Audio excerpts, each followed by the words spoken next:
ఒక సిస్టర్ అయితే కామెంట్ చేసింది. "అక్క నేను కూడా యూట్యూబ్ చేయాలనుకుంటున్నాను. ఎలా స్టార్ట్ చేయాలి ఏంటో తెలియట్లేదు నాకు. వీడియోస్ ఎలా అప్‌లోడ్ చేయాలి కొంచెం చెప్తారా?" అని చెప్పేసి కామెంట్ చేసింది. నేను ఆల్రెడీ వీడియో చేసి పెట్టాను. కింద ట్యాగ్ చేస్తున్నాను. వీడియో ఎలా అప్‌లోడ్ చేసుకోవాలి అనేది ఎక్స్‌ప్లెయిన్ చేశాను. వెళ్లి ఒక్కసారి చెకౌట్ చేయండి ఇంట్రెస్ట్ ఉన్నవాళ్ళు. సో, ఈరోజు వీడియో విషయంలోకొస్తే ఎంత ఎండ కొడుతున్నా సరే హెడేక్ వచ్చిందంటే చాలు టీ తాగాల్సిందే.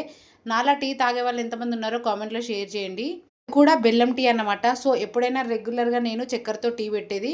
కాకపోతే ఒకసారి మేడారం వెళ్ళినప్పుడు బెల్లంతో టీ తాగాను. అనిపిచ్చింది. సో, అందుకే ఇంకా డీమార్ట్‌కెళ్ళినప్పుడు బెల్లమైతే తెచ్చుకున్నాను. మనం కూడా ట్రై చేద్దాం ఎట్లుంటదో ఏందో అనేసైతే పెట్టాననమాట. టీ మాత్రం అద్దిరిపోయింది. అలాగే మా పాప అయితే ఈ బెల్లంని బూస్ట్ అని అనుకుంటుందనమాట. "మమ్మీ నాకు బూస్ట్ ఏశావా?" అని చెప్పేసి అడుగుతా ఉంది. పిల్లలకు తెలీదుగా బెల్లము, బూస్టో మనం చెప్తేనే తెలుస్తది ఏదైనా సరే. సో, మేమిద్దరం అయితే టీ పెట్టేసుకొని పాపకు పాలు పోసాను. ఇంకా మీ వీడియోస్ పైన శారీస్, డ్రెసెస్ వస్తున్నాయి ఏంటి అని అడుగుతున్నారు. అవి ట్యాగ్ చేసిన ప్రోడక్ట్ మీకు ఎవరికైనా కావాలంటే లింక్ ఓపెన్ చేయండి వచ్చేస్తాయి.